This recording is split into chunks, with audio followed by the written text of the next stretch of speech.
Le vaudou n'est pas la diablerie. Le vaudou n'est pas démon. Le vaudou n'est pas Satan. C'est ce cliché-là que pendant longtemps on a affublé au vaudou pour les besoins de la cause. Je m'appelle Rémi Savimana et je suis au Bénin pour dévoiler un crime culturel. Une supercherie à grande échelle qui a voulu déposséder un peuple de sa spiritualité.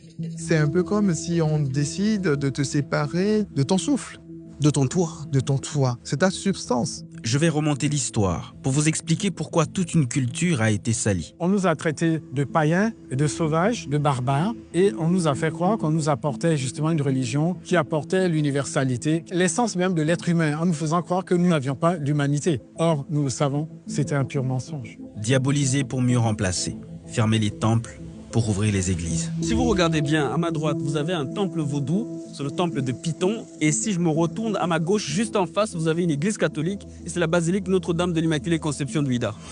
Je vous montrerai comment de génération en génération, le clergé catholique a presque réussi son coup. Pour de nombreux fidèles chrétiens, le vaudou n'est qu'un ensemble de pratiques de magie et de sorcellerie, du paganisme.